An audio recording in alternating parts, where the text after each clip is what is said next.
For some time I've been planning for a more sustainable way of living. Over 2 years ago I purchased a plot of land with small pools and permission to develop a fishery, with fish rearing facilities, temporary accommodation, whilst to build a sustainable business. These maintenance made simple videos provide a means to practice making and creating videos so I can document my journey. An integral part of this project is to provide a means of self-reliance, insulating against food shortages or shocks to the economy which I felt would be inevitable at some point. However, with the advent of COVID-19, we could already see food shortages and spiralling prices, and the effect on the economy is going to stretch far into the future.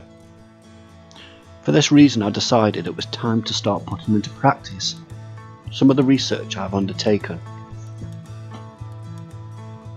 This video demonstrates the no-dig principles that Charles Dowding advocates to great effect in his amazing videos. To suppress the weeds, I'm placing cardboard straight onto the ground, without removing the turf, rotivating or digging in any way. The cardboard will hopefully suppress the majority of weed growth until the plants are established. It will also act as a mulch as it biodegrades.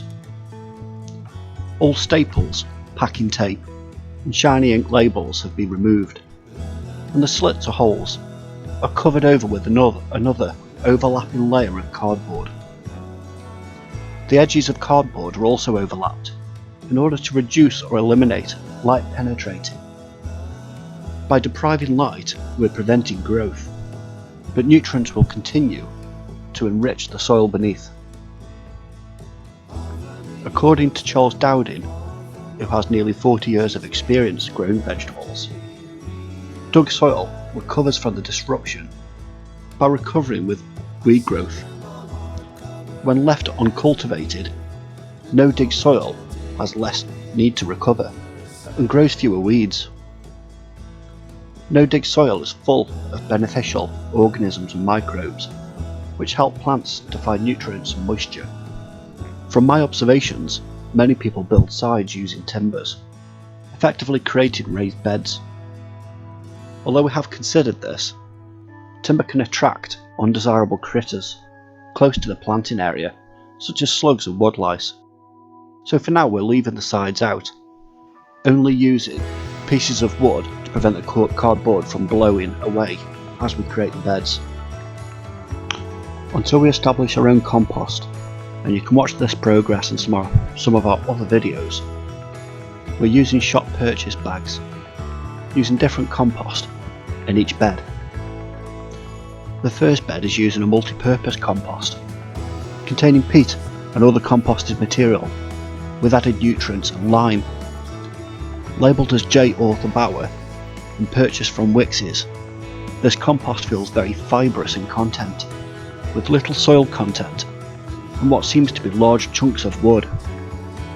When watered, it seems difficult to penetrate the top layer for even watering throughout, and instead it becomes completely waterlogged like cotton wool.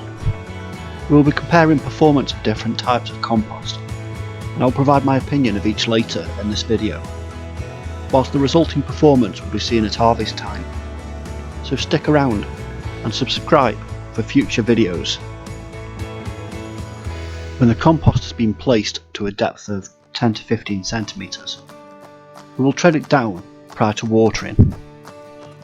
Unlike soil, the compost won't overly compact and will still retain its free draining properties, whilst providing a firm enough structure to establish root growth. For this growing bed, we'll be using 𝐥𝐤𝐬𝐷 all-purpose compost, purchased from TFM Superstore, a chain of shops specialised in agriculture, construction and country living. A peat-based compost with organic fertiliser and enriched with the seaweed extract. Our first impression is that the particles in this compost are much finer, and we will expect will be far more free draining than the 𝐥𝐤𝐤𝐿. However, I have read reviews suggesting this compost has in the past suffered from herbicide contamination in the green waste. This is where nasty hormone-based weed killers are used to knock out the broad-leaved weeds, and the contaminated green matter is then composted, infecting the entire compost heap. Apparently even hot composting fails to kill off this chemical, so any plants showing symptoms have to be disposed of in landfill. You have to ask, when will we learn to stop using these chemicals? If it can survive in the guts of animals and can be tested for in horse manure, surely it's also in our food chain. You also have to question why peat compost is still the most widely available type of compost. I thought we were supposed to be protecting our peat bogs. The sooner we can produce our own compost, the better. But for now, this is the simplest way of taking a small step towards self-sufficiency. Using a dibber, I'm creating a planting hole for transplanting seedlings. We'll be planting a mixture of edibles including cauliflower, broccoli, radishes, sugar snap peas, lettuce, kale and potatoes. The beds are south-facing and receive lots of sunshine. Long term, we'll produce our own seedlings, but until we have use of our greenhouse again, which is currently being used as storage whilst we build a summer house and store, we have had to make use of seedlings brought from local garden centres.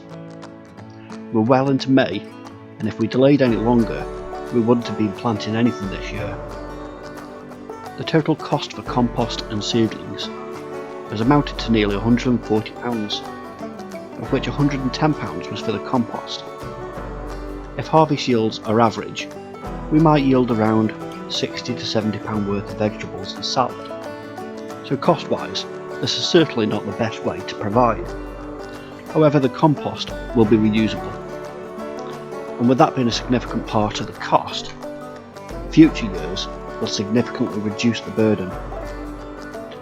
Come next year, we'll be in a much better position. We'll have gained valuable knowledge on which varieties do well and which we should avoid.